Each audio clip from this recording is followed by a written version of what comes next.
Uy, ano sa ilalim. Meron isang housemate na pinakaialaman yung mga bulaklak.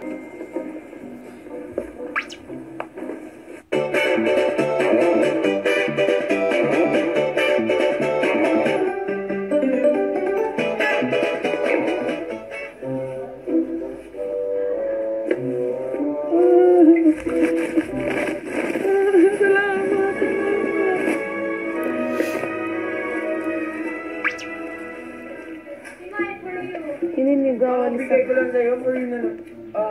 Doon ka na! Doon kayo! Wala. Ikaw! Dito, magwawalis lang ako. O yan, anak! O sige, oo nga. Sige na, malis na. Sabi sa'yo ko pala.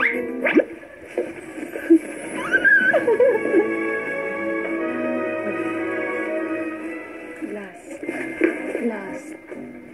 Ma-feel ko lang okay na.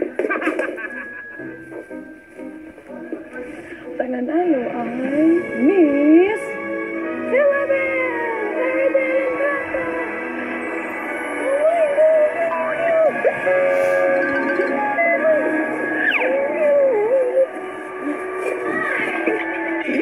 Ay, hindi nagwawalis.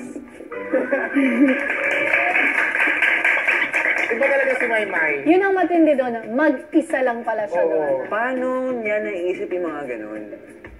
Tsaka, siguro